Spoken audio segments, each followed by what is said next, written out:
আউযু বিল্লাহি মিনাশ শাইতানির রাজিম বিসমিল্লাহির রহমানির রহিম। সম্মানিত দর্শক মণ্ডলী, যারা সাধারণ পাবলিক আছেন, যারা কোরআন শরীফ পড়েন কিন্তু কিছুই বুঝতে পারেন না, তাদের জন্য আমার এই কোর্স। কোরআন নাজিল হয়েছে আরবি ভাষায়। আপনি আরবি ভাষায় দক্ষতা অর্জন করতে না পারলেও অন্তত যখন কোরআন পড়বেন তখন যেন কমপক্ষে 70-80% কোরআনের শব্দগুলো আপনি বুঝতে পারেন, সেই নিয়তে আমার এই প্রচেষ্টা। আশা করি আপনাদের ভালো লাগবে। আমি এত সহজে আরবি শব্দগুলোকে আপনাদের সামনে পেশ করব, যারা একেবারে আরবি বুঝেন না তারাও কয়েক মিনিটের এই ফর্মুলার মাধ্যমে হাজার হাজার কোরআনের শব্দকে বুঝতে সক্ষম হবেন। এই ভিডিও বা কোর্সটি সম্পূর্ণ দেখার পর 10-12 বছরের বাচ্চা থেকে 60-70 বছরের বৃদ্ধরাও ইনশাআল্লাহ কোরআন বুঝতে সক্ষম হবেন। ভিডিওগুলো কয়েকটি পর্বে সাজানো হবে ইনশাআল্লাহ। আশা করি প্রতিটি ভিডিও দেখবেন শুধু কোরআন বুঝার নিয়তে। প্রথমে আমরা 6টি শব্দ দিয়ে শুরু করব। এই 6টি শব্দ যদি আপনি শিখেন তাহলে কোরআনের 1264টি শব্দ আপনার শিখা হয়ে যাবে। কারণ এই 6টি শব্দ বারবার ঘুরে ফিরে কোরআনের মধ্যে 1264 বার এসেছে। তো এই শব্দগুলা, এই 6টি শব্দ যদি আপনি বুঝতে পারেন তাহলে কোরআনের 1264টি শব্দ আপনার বোঝা হয়ে যাবে। তো এই শব্দগুলা মূলত ইংরেজিতে রিলেটিভ নাউন হিসেবে পরিচিত, যা দুইটি বাক্যকে জোড়া লাগায়। তো আমরা জানি যে আমরা ইংলিশে সিঙ্গুলার এবং প্লুরাল, একবচন বহুবচন, কিন্তু আরবিতে একবচন দ্বিবচন বহুবচন এভাবে ইউজ করা হয়। তারপর আবার যদি দেখি পুল্লিঙ্গ স্ত্রীলিঙ্গ, সেই হিসাবেও দুই ভাগে বিভক্ত। তাহলে আমরা এক বচনের একটি শব্দ সেটা আবার মুজাক্কারও হবে, মুআন্নাসও হবে। তাহলে এক বচনের দুইটি, দুই বচনের দুইটি, বহুবচনের দুইটি, মোট 6টি শব্দ শিখব।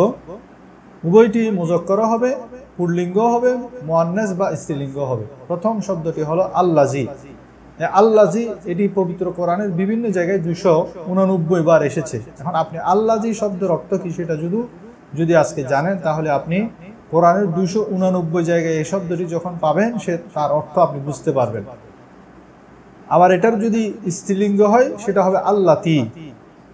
তো আল্লাজি বা আল্লাতি এর অর্থ হলো যে বা যিনি, যে বা যিনি। আর আল্লাহ জানে, আল্লাজির দ্বিবচন হলো আল্লাহ জানে। আর আল্লাজির দ্বিবচন আল্লাহ জানে এর অর্থ হবে যে বা যারা দুইজন, যে বা যারা দুইজন। এই শব্দটি আপনি পবিত্র কোরআনে পাবেন 13 বার।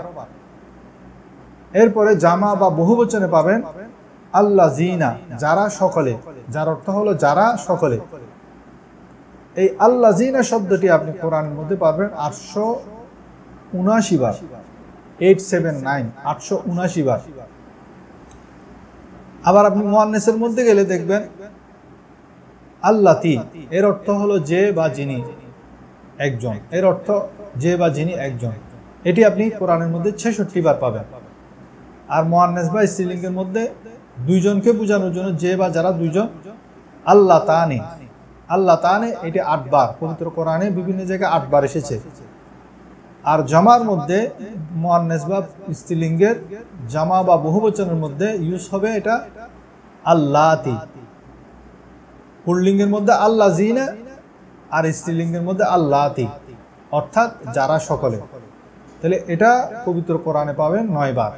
তাহলে এই 6টি শব্দ আপনি মোট পাচ্ছেন 1264 বার। 1264 বার পবিত্র কোরআনে ঘুরে ফিরে এই 6টি শব্দ আসবে। এই শব্দগুলার মূল অর্থই হলো যে বা যিনি, যে বা যারা। এই 6টি শব্দের অর্থ যে বা যিনি, যে বা যারা। তার মধ্যে মুজাক্কারও হবে, পুল্লিঙ্গ হবে, স্ত্রীলিঙ্গ হবে।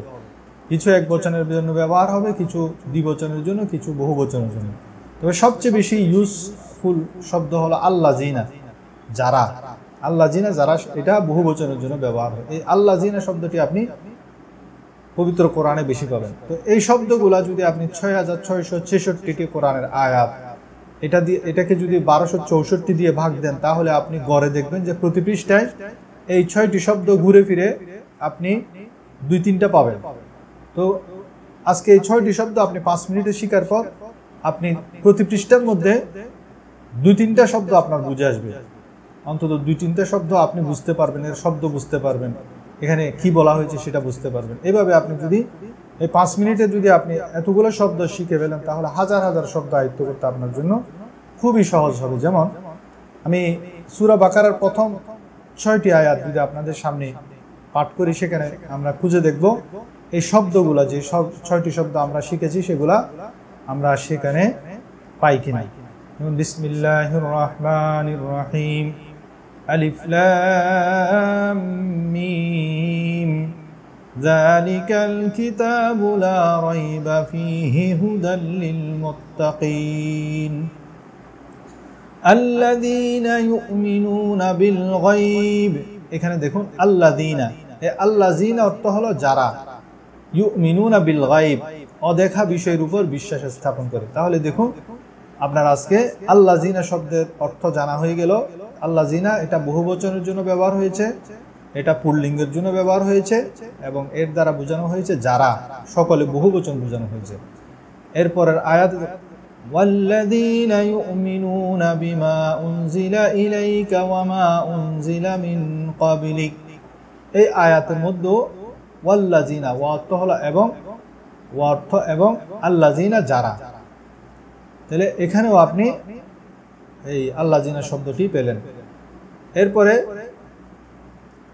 সূরা বাকারা আয়াতের মধ্যে যদি যান সেখানে দেখবেন ইন্নাল্লাযীনা কাফারু সাওয়াউন আলাইহিম আআনজারতাহুম আম লাম তুনজিরহুম লা ইউমিনুন, নিশ্চিতই যারা কাফের হয়েছে তাদেরকে আপনি ভয় প্রদর্শন করুন। তাহলে এখানেও আপনি এই শব্দটি পাচ্ছেন। তাহলে 6টি আয়াতের মধ্যে আপনি 3 জায়গায় আল্লাযীনা শব্দটি ব্যবহার আপনি খুঁজে পেলেন। এভাবে আপনি প্রতিটা পৃষ্ঠায় এই 6টি শব্দ ঘুরে ফিরে পাবেন। তাহলে কয়েক মিনিট খরচ করেই আপনি এই ফর্মুলা দিয়ে 1264টি শব্দ কোরআনের আপনার অর্থসহ শিখা হয়ে গেল। যে শব্দগুলোর অর্থ হলো যে বা যিনি বা যাহারা বা যারা। তো এর মধ্যে পুল্লিঙ্গের জন্য কি শব্দ ইউজ হয় সেটা আমরা শিখেছি, স্ত্রীলিঙ্গের জন্য কি শব্দ ইউজ হয় আমরা শিখেছি। পুল্লিঙ্গের জন্য ইউজ হবে যে একবচনের জন্য আল্লাযী, দ্বিবচনের জন্য আল্লাহ জানে, বহুবচনের জন্য আল্লাযীনা। আর স্ত্রীলিঙ্গের জন্য একবচনের জন্য ইউজ হবে আল্লাতী, দ্বিবচনের জন্য ইউজ হবে আল্লাহ তানে, আর বহুবচনের জন্য ইউজ হবে আল্লাতী। তাহলে আমরা এই 6টি শব্দের মাধ্যমে আজকে 1264টি শব্দ মূলত পবিত্র কালামুল্লাহ শরীফে শিখে ফেললাম। এভাবে নেক্সট পর্বে আমরা এই ধরনের সংক্ষিপ্ত আকারে অসংখ্য শব্দ শিকার ফর্মুলাগুলোর মাধ্যমে কোরআনের হাজার হাজার শব্দ শিখবো ইনশাআল্লাহ। আল্লাহ তাআলা আমাদেরকে প্রতিটি পর্ব মনোযোগের সাথে দেখার তৌফিক দান করুন। আসসালামু আলাইকুম।